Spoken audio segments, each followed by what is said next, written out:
Welcome to Day 2 of the College Championships. This week, 8 of the top collegiate teams in North America gather on the LCS stage to battle for a shot at the championship title. Yesterday, we welcomed 4 teams to the stage, and 2 were sent home. Today, the second half of the top 8 will leave it all on Summoner's Rift. In our first match, it's Western Conference champions and hometown heroes from the University of California, Irvine. They are challenged by the Canadians from the Eastern Conference, University of Ottawa. Also looking to claim the championship for Canada and the Eastern Conference, the University of Western Ontario. And returning to the College Championships, 2-time BTN champions, University of Maryland. Good luck to all our competitors. Day 2 starts right now. I haven't fully grasped that I'm in, LA at the NALCS studios playing League of Legends. It's a huge honor to represent not only our school, but in a way Canada. I didn't think I could take a team this far. We have 3 former pros, me, Young Ben, and Latman. There's probably a reason they're ex-pro players, so we're not really too worried. There's not much you need to know about Ottawa because they are not that strong of an opponent.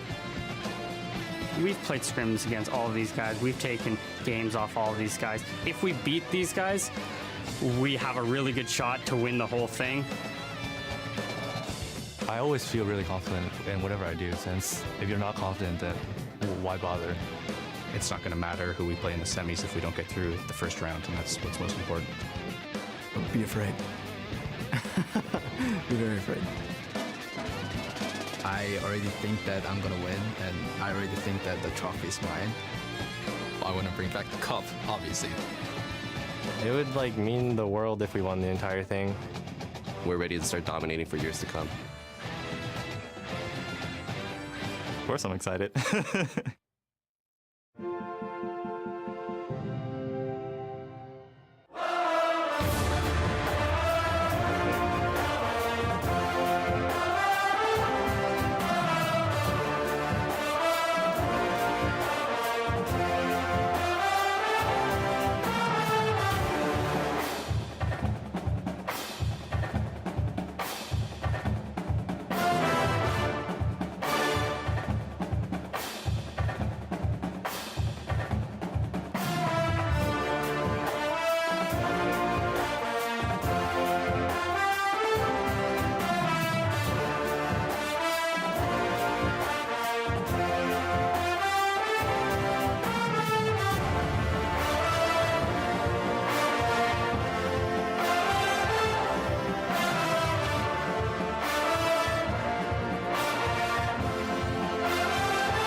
Hello, League fans, and welcome to Day 2 of the 2018 League of Legends College Championship presented by State Farm.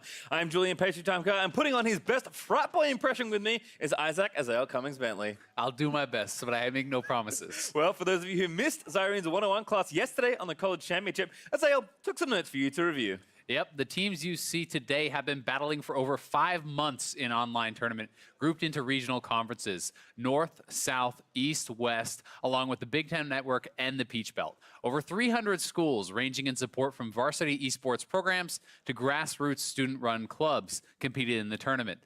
And by the end of the today, we'll be down to our final 4. And we did see our first day of competition yesterday, and it started off with a bang as the 8th seed, University of Illinois, upset the 1st seed and defending champions, Maryville. Yeah, it's pretty insane to see that last year's champions already knocked out and in a clean 2-0. This was, not as close of a series as people were expecting. It was supposed to be the other side dominating, but Zeno, really have to give him a lot of credit. Super impressive performance on Talia, standing out, being able to move around the map, play incredibly well, and then bringing out the Aurelia in Game 2 mid lane, also being very, very effective on that. And also have to give a shout out to Korean Danny, who was looking really good on his Kaisa. But really, when you have an upset this big, it's not just about one player, it's not just about 2 players, it's about the whole team coming together and really performing at a higher level. And at Columbia, of course, they were the lower seed, but a favorite for the tournament, you have to think, as well, as they did get things going. The powerhouse team out of Columbia College, like we said, took a swift victory over Dallas. Yeah, they were the lower seed, as you said, but they're a favorite coming into the tournament because of how dominant they were during the regular regular season. They had an incredibly strong run, and with Illinois advancing and UT Dallas out, the Southern Conference have now lost their auto berth into the top 8 next year, and that means it's going to go over to the Big Ten Network. So similar to the seeding with MSI and Worlds, and NA knows all about losing that.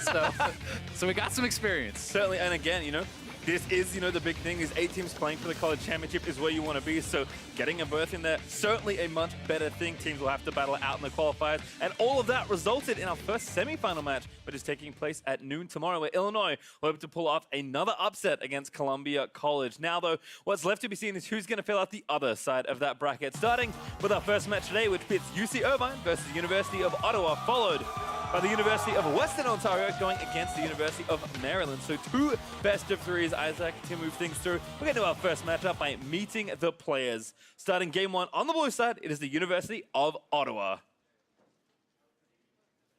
In the top lane, Jokin. In the jungle, Zeri. Mid backpacks, bot Psionics. Their support, Lotus and Coach Freezy.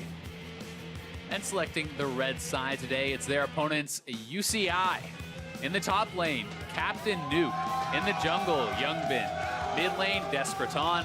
Bot and support going to be Latman and Bloodwater with Coachman, who clearly has the best name in the tournament. Knows exactly what's going on there. Well, for today's first matchup, I do want to assure the viewers that your ears did not deceive you. That is, in fact, the Youngbin returning to this very LCS stage for University of Irvine. Having his college paid by Steve, and after a brief stint with TL, he did swap over to jungle for the team. He was a former AD carry for Team Liquid and a TLA mid laner. UCI did miss out on getting the top 8 in last year, largely because Youngbin actually was pulled up to play for TLA and eventually Team Liquid. And if that wasn't enough LCS experience, they have a double former pro bottom lane and Worlds 13 participant and former Vulcan support, Bloodwater, also making his return, but that was a while ago. That was 2013. I was playing pro more recently than that. Well, we'll see if he's still sharpened those skills as well. The players from UC Irvine literally traveled up the road for this very tournament. The players from the University of Ottawa have traveled the farthest of any team to participate today, or from some frozen wasteland called Canada. I've heard it's a pretty good place. But this grassroots esports club organized on their own and competed from the bottom to earn this spot. This is a group of STEM students that have a massive workload and not only managed to practice till 2 a.m. before their 8 a.m. classes, but 2 of the players, Zeri and Psionics, both got Challenger throughout the season. And despite coming up short in the Eastern Finals to Western Ontario, the team maintains that with their semester complete, they're going to be a real threat because now they can dedicate all their time into practicing and really trying to improve. And this is some top-level players on the ladder as well. Certainly good that they have some free time. Unfortunately, UC Irvine are in finals week right now. Actually, Captain Nuke took one yesterday, I believe. So he's Let's back. hope he passed. Hopefully, and of course wants to pass here as well. Only one team can make it through. 2 best of 3s to move today as they're going to get into the top 4 of the tournament. Like you said, I think for Irvine, very confident. For the boys from Ottawa, Canada has had some great representation in the college program, but maybe not quite the support they want. And maybe this 3rd win with UBC already winning too is the thing they need for the schools to start paying that attention. Yeah, totally. I mean, that's one of the things these players are really going to be hoping for, right? That you have a good performance here, your school takes note, and you can kind of build up that support from your university, from your college to get an even better program going. And while on paper, you have to say UCI is definitely the favorite, is the 2 seed versus the 7 seed. The 8 seed just upset the 1 seed yesterday.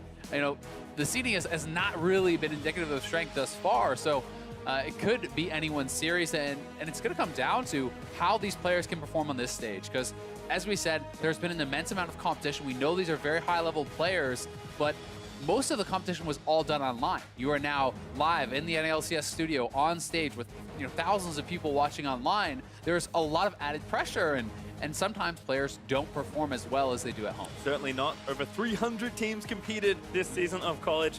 There's 6 different conferences, and now just these 2 teams with one of 2 slots left. And you've got to say, the college scene has been getting better and better and better. The first college championship in the top 8 had plat players in it. This time it's so many masters and challenger players. The lowest you get is really near the top of diamond. So the level is kind of going up and up and up, and it's very exciting to see. A lot of these guys have already kind of flirted with the academy scene or been through scouting grounds. Some of them have even gone pro.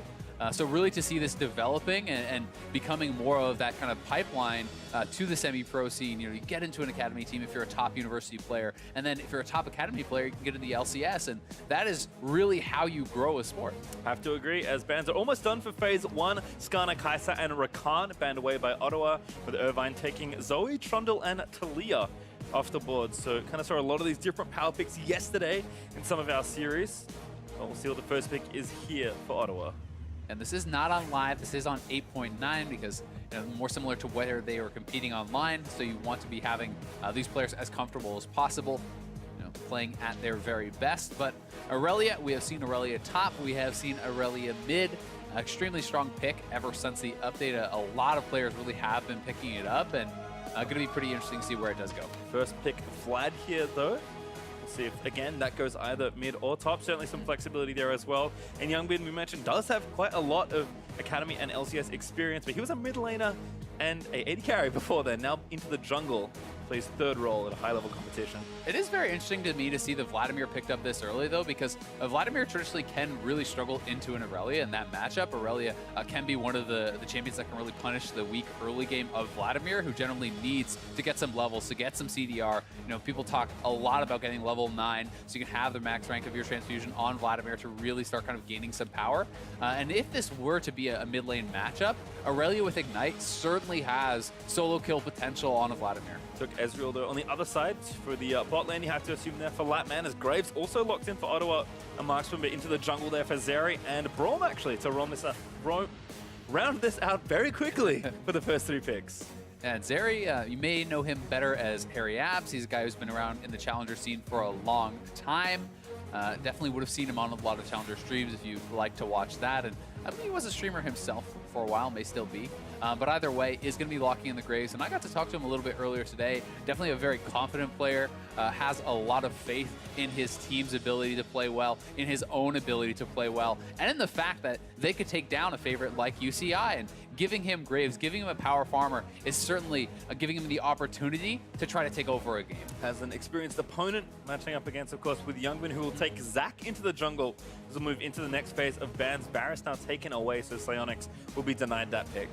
Do you have to remember, though, while Youngbin is a former pro, he has been swapping around in a lot of different roles, right? So Zeri, has been almost exclusively a jungler, so he should have more experience in that role. Youngbin has had his time as a mid laner, time as an AD carry, now swapping over to the jungle, and I'm sure he is going to be very proficient there as well. But that may be an area that Ottawa, if they were to get an edge, could get one. Yeah, and with a champion like Graves, certainly can look to get in early and get aggressive, as On is going to be banned away from the top lane there, so perhaps suspecting Vlad in the mid. Caitlyn on the other side, so continuing the marksman bans here for UCI. And we'll see what the final ban of this first game is. It could be very interesting. You could just look to see them, if they are thinking it is going to be, more of that mid lane Vlad, they could look to take out another top lane pick here. Support also still has not been selected, so there's opportunities to kind of focus down on that, and it is going to be a Morgana takeaway from Bloodwater. Despite the fact that Caitlyn is gone, and that is usually where people love to kind of pair up with Morgana, still a very versatile pick and a strong one into Braum, so it does make quite a lot of sense. Yep, we'll see what the first pick in phase 2 here is actually going to be Jana there for Bloodwater. He is awfully famous on that champion. He stole a Baron in the LCS during his tenure there, so certainly one he knows well. Yeah, definitely the case, and it's going to be very strong, I think, especially into the diving, champions like the Aurelia. It's already pretty difficult for Aurelia to actually get onto and stick onto an AD carrier like Ezreal because he is so mobile, and then when you have the disengage, if you can actually tornado Aurelia out of some of those dashes, the ultimate to push them back as well can be very strong.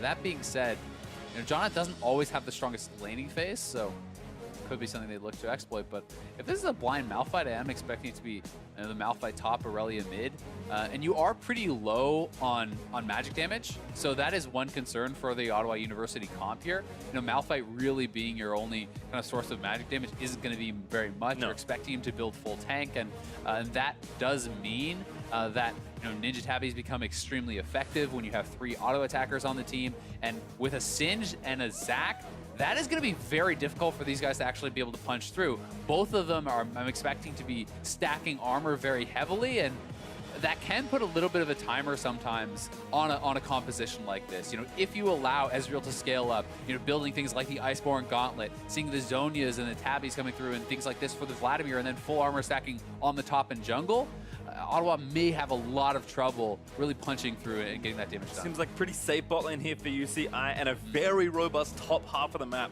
with the Singed finishing off Zach plus Vlad.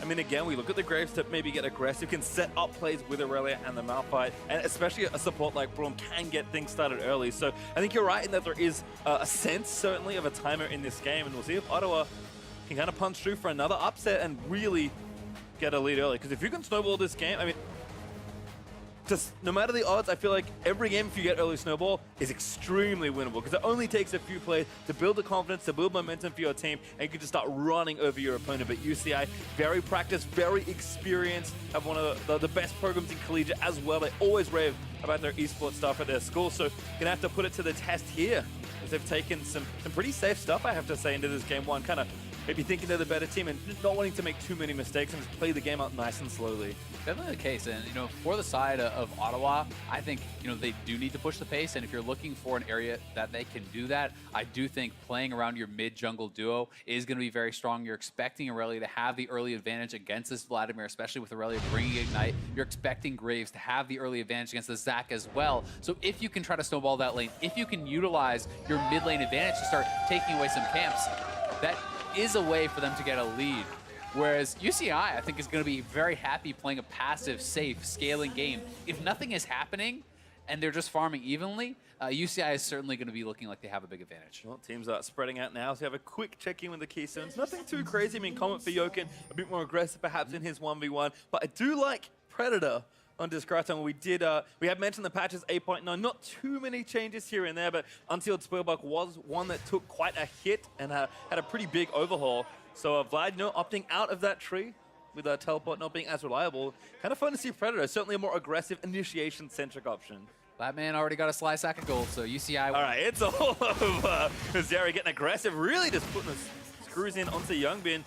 Captain Nuke gonna have to come down, but Graves is forward only. Got Braum and Aurelia behind him. Youngbin actually gonna keep moving. Again gets second. Oh no, he saves the passive and barely lives through the Singe poison. But now the Vibe gonna face check Lotus, who is gonna get that first stun down. Probably doesn't have pulled level. Could be a kill here. That's gonna force a flash. Ignite also burnt there to try and get the kill.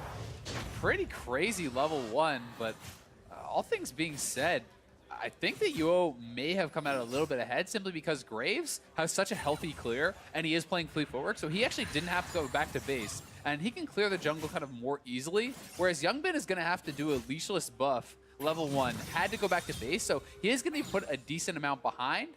And it was the trade of flashes, one Ignite down, so Summoner advantage is on UCI's side, but I still do favor the play, I think, for Ottawa, simply because of the jungle clear speed. Yeah, we said they have to get aggressive, so certainly a good start in that department. As Captain Nuke back to the top side, but Wave kind of in a funky spot. You're happy to just sit back here. I mean, this is not going to be a fun lane for Malphite whatsoever. It's one of those lanes where, yes, Malphite can always get out on the map and make plays and have use in teamfight as far as, having your ultimate, but it's hard to get to do that when you're always under your turret, and that's where Singed has a tank like Malphite. You generally are stuck under your turret almost the whole time. Even if he's not going to proxy, it's not someone that you can really duel out and actually win against because Singed has such superior pushing power, so that is certainly a really tough matchup for Jokin, and we're going to have to see how he's going to be able to handle it and how Captain Nuke is really going to be able to kind of get his pressure going from the top lane if he's going to be starting to proxy and trying to affect other lanes and other spots on the map. Yep, already roamed down after pushing the wave with that priority, moved down and got a ward in the jungle, so has seen 2 camps cleared, so should have a very good idea that Zeri is on this side. Although he's just going to get some vision on his own and now take the right side Scuttle just to give his bot lane a little bit more protection. Nice stun. Backpacking onto Discraton. Vladimir still charging up that Q, but takes a long time in these early levels. Exactly, and that is why this is considered an advantageous matchup early on for Vladimir, because the cooldowns are for Aurelia, rather, into Vladimir, because the cooldowns are so long for Vladimir that you can simply just dash onto him and just continually auto-attack him, and Vladimir doesn't really have much of an opportunity to fight back, and you can see Discraton is certainly worried about the potential to go down, so he's going to go back early, pick up his Predator boots, and just playing this pretty passively, pretty safe, because he knows that if they can scale up, they're going to be really strong. So far, so good though for Backpack there in the mid lane, so we'll keep an eye in on that one. Bot side right now, again, the ex-pro duo of Alatman and Bloodwater with the Ezreal Janna pushing in right now, but farm is nice and even, so probably see not too much without jungle intervention here. Yeah, and while Janna isn't really like a dominating lane support, you know, is still into a melee support here, and you can kind of poke them out. And this is a very passive lane from UCI. Ezreal with TP plus Janna, you're not really looking to kill, you're looking to just farm it out, and here's that focus mid lane. Get a bit more here. Smoke screen does go down, but just some love taps there from Zeri. Wave was in a great spot from Backpack, holding it after forcing Bladder early, but Psionic's now going to get knocked up, actually. Good block there from Lotus as Latman tries to lay the skill shots in, and the Wave's going to crash on the turret. We'll see how many they can pick up here. Yeah, but this is really good for UCI. I mean, if they can continually have this lane push forward, if they can continue that pressure, you know, be forcing University of Ottawa to actually respond on the bottom side, it's going to be pretty nice for them, because they're going to be that kind of pressure valve, you know, drawing attention down there, disengaging, utilizing the TP to get that early tier, and just trying not to so much go for the kills, but more for just pressure on the turret. Another pull forced out though in mid lane. Backpack continuing to line up stuns and force Vladimir kind of back into bad spots. Has a very strong CS lead right now, but Wave is kind of building back up and pushing, so we'll see if Backpack can hold this once the waves reverse. Yeah, and I think we're just going to see Backpack push this out, go back to base, probably pick up a Sheen, and that is more normally where you can actually start to see some of those kills if they were to come happen. That early power spike with the Sheen does give you a lot of all-in potential, does give you a lot of ability to play aggressively. When you hit 6, you have Ignite, you have the Sheen procs, can be pretty strong, and we'll see if he's going to look to pick that up. Refills his pot, waiting for a little bit of extra gold, but does have the Sheen, as you suspected. Makes a lot of sense. And across the map, things, you know, pretty even. Besides that, Latman has gone back, and because they had the wave pressure, he didn't actually even need to use his TP, so he gets a very early tier. He can start that stacking, and things are going to be looking really good for UCI on the bottom side of the map because of that. You know, for Psionics, you know, he did get his base off, but it's a call field, so he wasn't actually able to kind of hang around long enough to get a BF for it, which is not usually the base you want, but it's fine. Yep, I mean right now, as far as gold goes, seems just fine as Youngbin is looking into the mid lane for Backpack. Slingshot gonna go out, but ooh, actually does get the knockback through, but again, nice stun lined up. Another pull forced out, and Zeri also there for the counter gank, so no harm, no foul there, but Youngbin with a nice easy bit of pressure. Yeah, exactly. May as well go for a little chance there. It's very unlikely that you're going to be able to kill him until Vlad is 6, which he is now.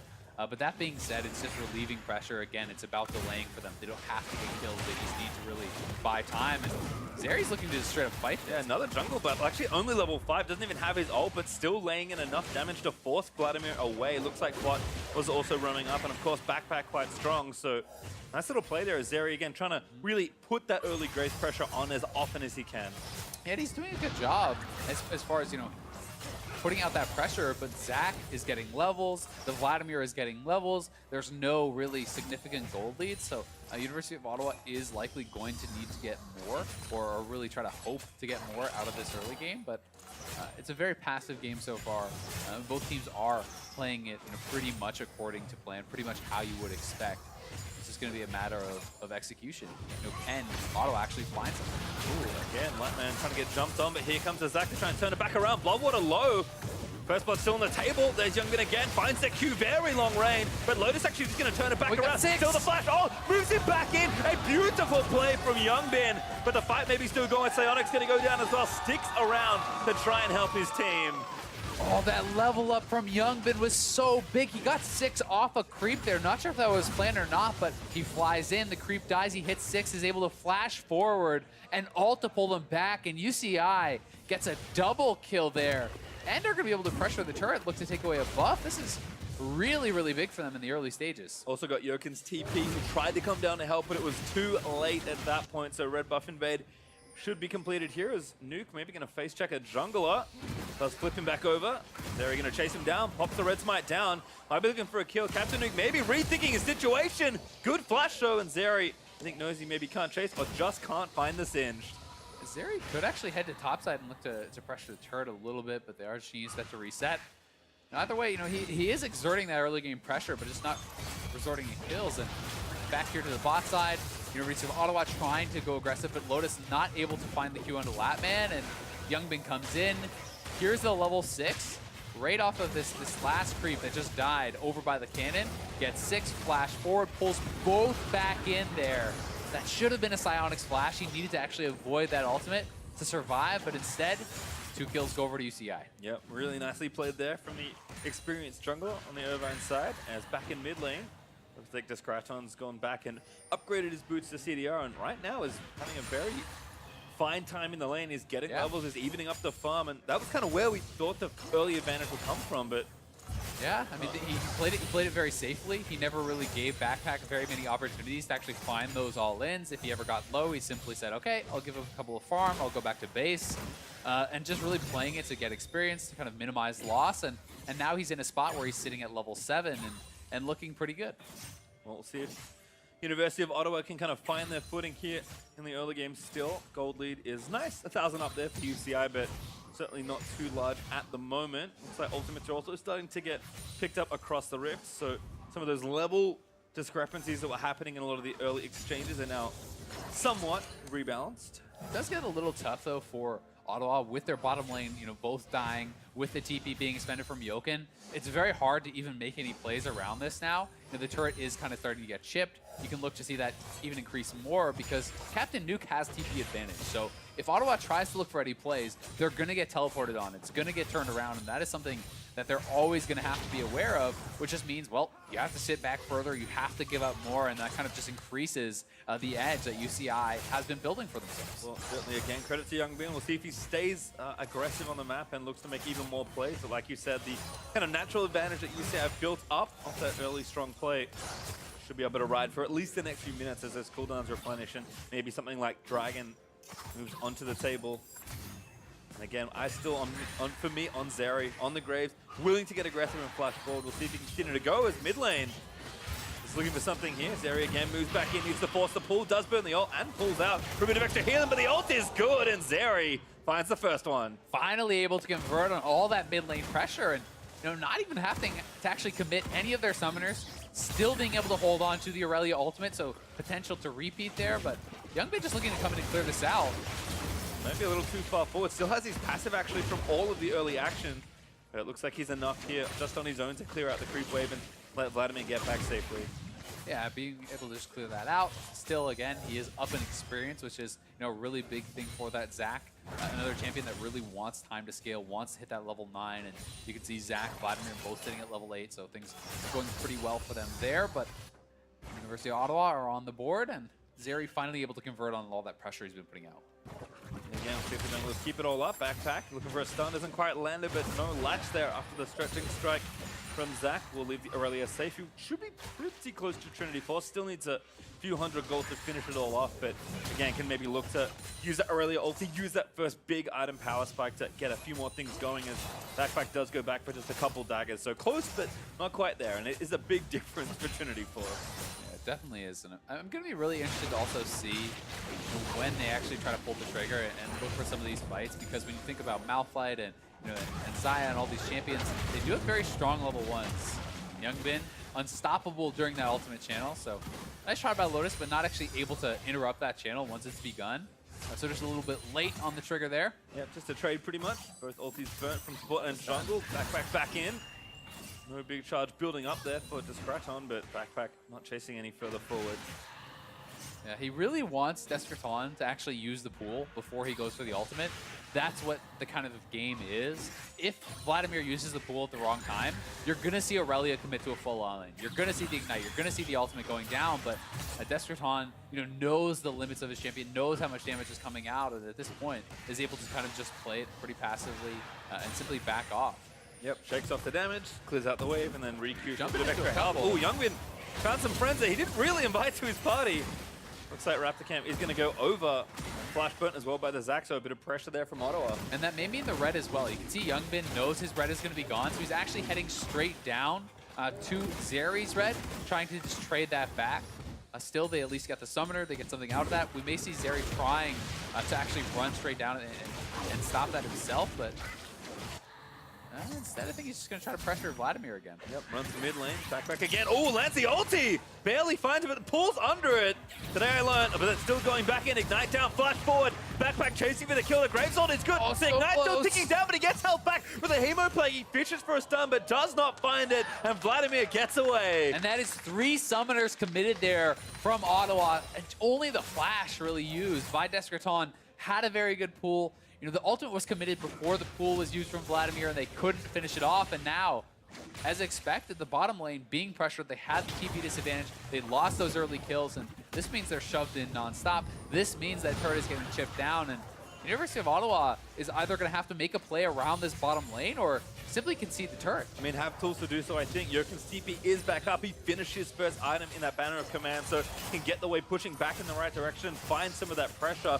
I think you're right in that there is a good timing window here for them to make a play, but we'll see if UCI can kind of sniff that out and try and stifle it as best they can. And Captain Nuke is just being so annoying with this. He's proxying, he's not actually allowing Jokin to really have any freedom in the lane. This is what you want to do against a champion like Malphite. Malphite wants to make plays. Malphite wants to be team fighting, using his ultimate on cooldown, getting things done on the map, and when he's sitting under his turret and there's 4 dematerializer charges saved, what is he supposed to do? Even if you throw down the banner, it's going to be quite some time before that's really having any effect. Yep, and in that case, Captain Nuke proxied the poor cannon minion before it even got a chance. Oh, get caught. Does find Nuke here.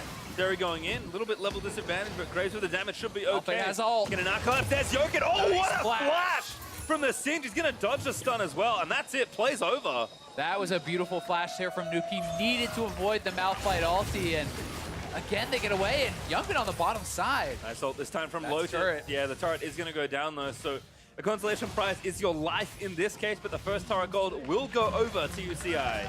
Yep, slowly but surely just working them down, pushing them in, and whittling out these advantages. UCI is playing this grinded out style very, very well.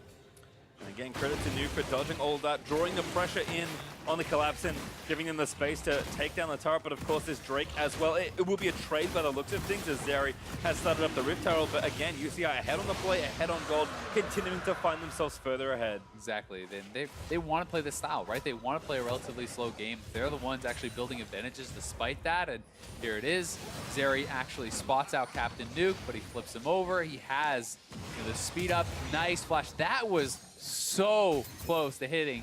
And if Backpack is able to land the stun, he probably gets the kill. Backpack also didn't have his ultimate because it was expended on the earlier all-in on the Vladimir, so when that stun misses, there's no real chance to follow it up and get that finish. Yeah, well played there again as UCI holds still about 2,500 gold in the lead.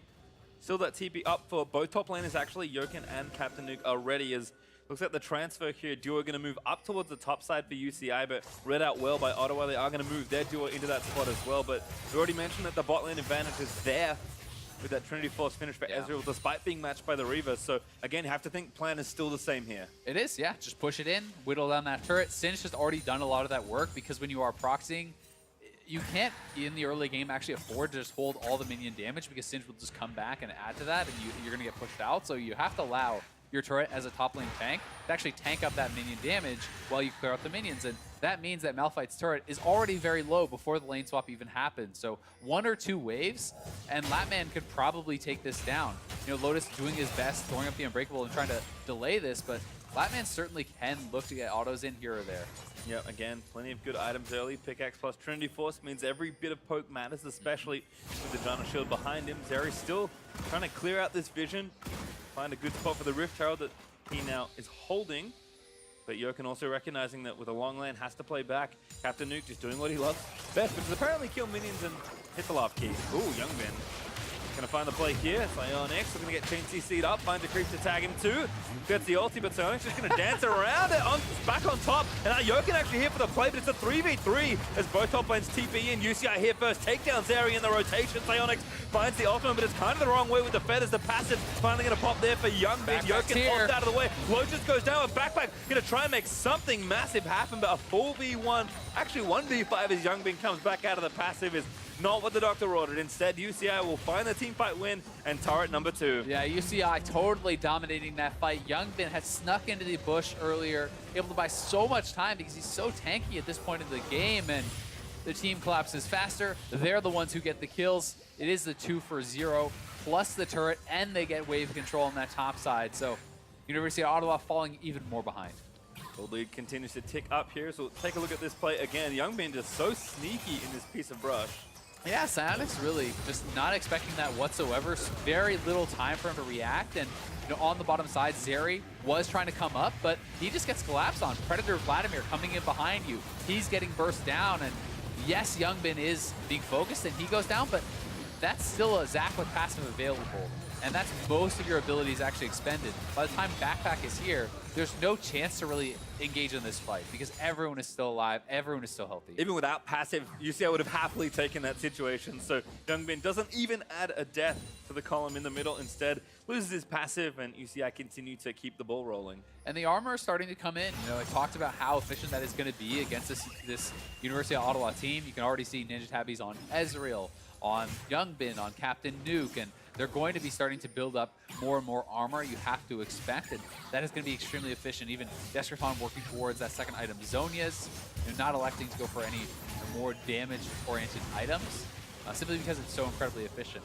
I will say I'm a little bit surprised that Latman didn't go for the Ice Board and instead went for the Triforce, just because I think it's so efficient against this team. But when you have a Janna in your back pocket, you may feel confident enough that you're not going to go down regardless. And if that's the case, that's a totally justifiable situation where you're just going to simply get more damage. Yeah, it feels like, hey, and they had enough of the fight. Already going to break out. Nice work from Lotus. They're going to be forced away. The Rift Shell, though, not having too much fun in the middle of this team fight, does go down. Timer must have been running low there on Zeri's Herald. Yeah, and that was one of the only things kind of working for Ottawa in this game was the fact they stalled the Rift Herald, could have looked for a play, try to knock down a couple turrets, maybe catch back up in gold. Unfortunately for them, UCI shuts that down very, very well. And the TP coming out from Latman, so he's going to be right back out to start clearing these waves again. Yep. Lose any farming efficiency as the siege starts, but again, Youngbin trying to lock a few together, has Lotus in the ulti. He's going to move him back towards it, but now the dive comes in. Mafet's going to find a carry in the backside. It's the Janna, excuse me, as Bloodwater does fall down. A nice squishy target, but not really much left to play for. Janna carries the 80 carry, so it's basically the same thing. But they get a kill, and honestly, even though it looks funny, against teams like this, often focusing the support can actually be the right choice. If you're able to kill off the Janna instantly at the start of the fight, that's very, very effective. Because if you're going for the Ezreal, the Janna is going to disengage you with the ultimate. The Janna is going to have constant shields coming out, the tornadoes. And when you're playing these champions like Malphite and Irelia, who are really dependent on their first gap closer, if that gets pushed back, you often don't have a chance to really re-enter the fight. So that may be a way that University of Ottawa tries to combat this sort of team comp.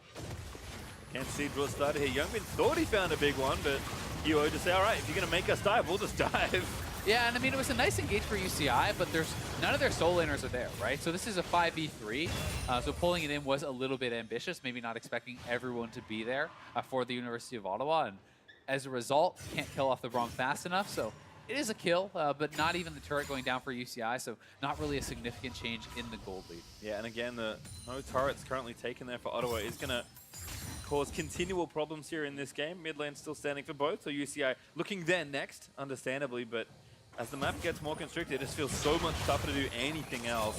Yeah, it definitely does. With that being said, there's a lot of standing gold on the map, that University of Ottawa could pick up if they can win a fight. And the combo that this team can pull off is very powerful, but Nuke likely just going to walk away. Very hard to change again. into Rylai's, plus the Shirelia for the speed up, plus the ultimate gives you a lot of move speed and also those resistances. But if they were to be able to win a fight, the combos are very powerful. If you can hit a big Malphite ult, you have the Braum ultimate to follow that up. You have the Irelia ultimate, which is AoE, throwing that out, catching multiple people. Graves ultimate is AoE. You have the Feathers, which is AoE. So there is the potential, if UCI mispositions, to get a bunch of kills. If you get a bunch of kills, you start picking up the turrets. All of a sudden, the gold league closes. But UCI is trying to split the map. They're not trying to even give them that straight up fight. They're looking to still just play it slow and bleed University of Ottawa out. Yeah, about 3,500 gold ahead, so not quite there at 4K, but still a healthy lead as Nuke's antics once again with that flash, happily able to trade away for the second Drake of the game that did go over to Irvine. So Singed again still creating all of this pressure for UCI as they continue to play the game out nice and methodically. Catch almost there onto Zeri, but no dice this time around. I've got to say, Jokin's done a pretty good job of keeping it pretty much even, though. You know, was expecting him to start to fall more and more behind, as Malphites sometimes do in these sorts of matchups. But you know, Captain Nuke definitely has been a good pressure valve for UCI, has been getting that damage down on the turrets, has been drawing pressure and escaping those ganks. And that is something that is very, very frustrating to deal with, because as a jungler, it's hard to know what to do against this. Predator Blight coming in again. Goodbye, Graves. Vladimir just burns the ulti and pops straight on with the burst. UCI do get locked up. Singe is flanking here too. All right, this could be bad news. Bears, Lotus trying to get away. Oh, good. Bit of a decent on the ground. He's going to root back into place. Lotus going to go down the flat. Onyx is going to try and catch him as well. The ult's not there, and Nuke picks up a kill. What a wipe there by UCI. And that should be Baron. I mean, it's only 2 members alive. Backpack is very low, has no flash available. UCI going to go straight for the Baron. University of Ottawa hoping for a miracle play here, but it's tough to see how they come out on top of this fight. The Straton again, just zoning 2 out here. It's Luke actually a 3v2 that they cannot win. Backpack burns the ulti, pops a W, just trying to stay alive for a little while longer, but Bloodwater steals a kill with a tornado. Aurelia does get the kill on the synth, but Jokin can't make it into the pit. The Baron, a little low, but Bloodwater going to replenish health there with a Monsoon. Jokin, no, already used it on the other side of the play. How could he possibly steal this Baron? Very coming, but I just don't know that there's enough time. He's really close. Dasher's got the ulti ready. He's going to have to go for it. Looked for the Baron, going to try and get close. Tries to seal it away. Almost gets it low, but he can't grab it. It's Latman that grabs the Baron. And it's tragedy there for Ottawa, but University of California Irvine make everything happen. Yeah, they get it all there. They do secure the Baron. Both junglers barely missing this. Somebody went down to 65 HP, I saw, before Latman actually picking that up. But UCI, a monumental lead off of that one. They're so ahead across the board. You look at the item completions. That is a full item up now for Latman. Here is the fight one more time. Descraton flashing in. The Predator engage. Graves gone immediately, and it's just full retreat. You can see Jokin very behind the play, quite far across the map, and Captain Nuke just gets into the middle of everyone and completely wreaking havoc here. And Youngbin again finding those engages, finding the flash forward to pull Psyonix back in.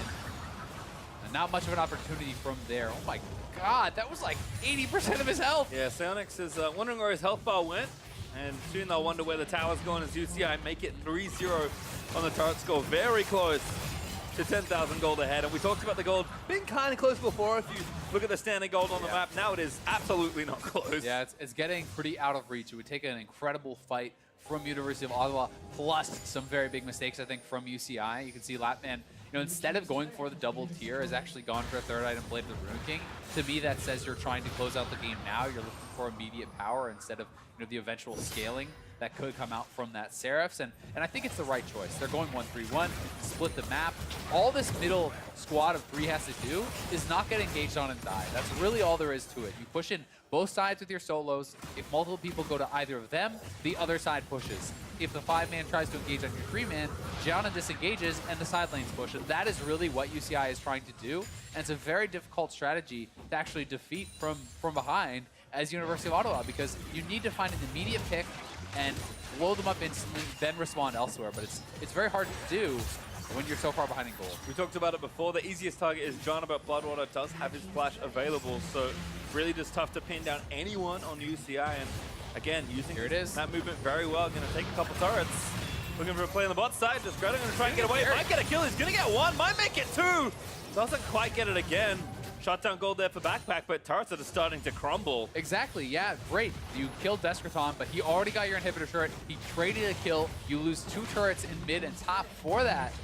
This is just how it works. The individual members on the map are stronger for UCI, so you have to send more people for Ottawa, which gives opportunity for the rest of the map, if they're pressuring properly, to take down turrets. And UCI is playing, honestly, a beautiful macro game here. This is very, very high-level gameplay.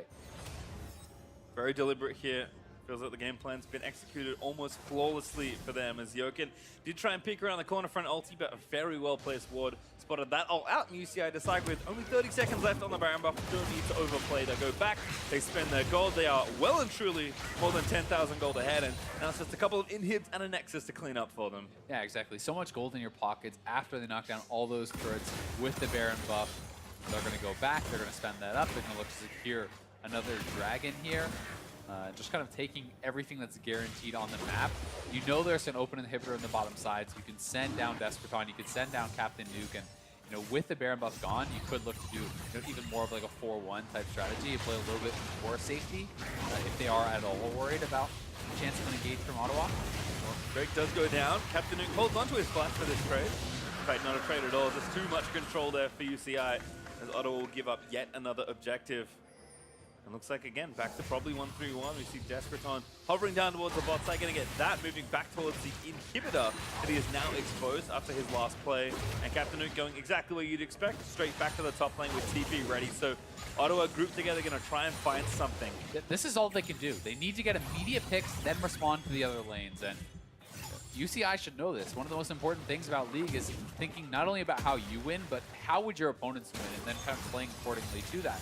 For UCI, it's, well, how do we ever lose this game? Okay, we get caught, we get, engaged on very heavily, our other lanes aren't pushing. So UCI shouldn't push up very far on this side of the map until someone responds to Captain Nuke. Until someone shows up there, there could be 5 members, and you could have a disadvantageous fight on this side. Yeah, Zeri slapped into a ward as a big bit of poke there from one. It's ulti, and now Youngman's like, yep, time to go in. Look at Zeri, another massive flank from the Vlad. Here comes Nuke, gonna try and chase it down. Emo plagued in, flash, flip, Nuke takes down Psionics, and Backpack in the middle of the team dancing around, but just nothing left to do as Latman claims credit on the kill. Jokin now also getting chased down. It's almost an ace. Everything but the base alive as Jokin forced to burn his ult out of there. But UCI going to take down inhibs and very well could just take the game right here. Yeah, Jokin survives. It's a moral victory, but that's about Ottawa's going to get in game 1. UCI putting on a clinic. Beautiful macro play here from them. And they should close this one out. 30 minutes in. Came to the tournament thinking it was theirs to take, and certainly making that statement ring a little more true after a very well-played game 1. First Nexus falls, and UCI are more than happy it's theirs. Yeah, looking really, really good here in game 1. 3 former pros on their team, and they are looking on point, honestly. I mean, kind of makes sense when you consider the experience that this team has, the talent on this roster. Certainly, as a second seed, maybe not the absolute favorite, but I think a big one to watch out for Ottawa. A lot of their plans seemed relatively good, but execution, and I think maybe more than anything, just UCI playing better than Ottawa necessarily playing badly. Yeah, and Maryville's already out, right? So they're the highest seed remaining in the tournament, and definitely looking very good after game number 1. And I do agree. I think Ottawa played fairly well around what their win conditions were. You saw that Zeri, was focusing heavily on mid lane, trying to get backpack ahead. That is really where their advantages lay. But I think that UCI just really knew what their opponents were trying to do. They drafted, more kind of wide win condition. This is a team that is going to outscale you in the late game. That is really going to be difficult to actually defeat in the late game, and they avoided the early pressure. They found really good engages with the Youngbin, and they were able to consistently chip down turrets, get advantages, and get to the point where there wasn't much that Ottawa could do. I mean, while there were certainly some individual highlights across the board for UCI, I think just the decision-making overall felt so strong. They knew that they could hold their 2-turret advantage and starve them out and kind of not let them get that gold. They knew, when to call the big fights, when the action should happen, and where to go. I mean, you said it, they played very clean, very safe standard League of Legends, but playing it well when you're under pressure, especially in a moment like this where the Baron barely stays alive to not get stolen. I think Zeri actually smited Youngbin. Oh no! In that replay, I think he betrayed by the red smite. Oh, the replay may have shown me that. I'm not 100% sure, but that's what it looked like. It looked like his smite actually hit Youngbin. I don't know if it would have been out of time to get the Baron. Either way, I think even if he's still the Baron, probably doesn't change this game. They were very far behind, but it is a pleasure to watch collegiate play as an analyst and say, hey, this is how the team should play with this comp. This is what I expect to see. And we pretty much got exactly that, right? The teams played very heavily to their win conditions. One team was able to achieve that. And I think that's very impressive because often people think of these semi-pro levels or the collegiate level and think that these teams are nowhere close to pros. And this is really a game that showed us these guys know how to play out, at a very high level. It's not just brawling, it's not just fighting, it's playing a smart, well-composed macro game. Yeah, we saw good 1-3-1, we saw good 4-1, we saw that yesterday as well in a lot of the kind of sweeps that we have had. So UCI very much poised. I mean, they can see the finals already. They know they do have to take it one game at a time, but at this point, like you said, with the first seed out, they came in already before that happened, thinking it was their tournament. Making a pretty good case that that's true here at this point. Yeah, definitely the case. And on the side of Ottawa, as far as changes, I would like to see them make. It is tough when, though I think they played to their win conditions, pressuring around mid lane. That was only the real lane that I felt they had any chance of pressuring.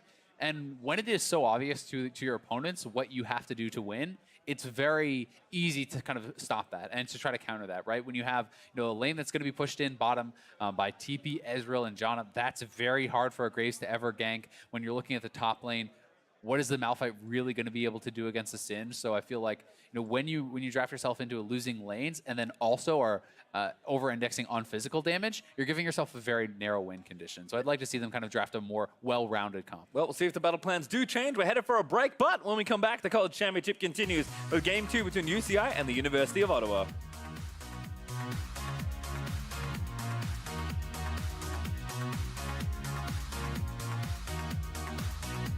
The camera's on me. Okay, man. Look directly into it. Oh, that one.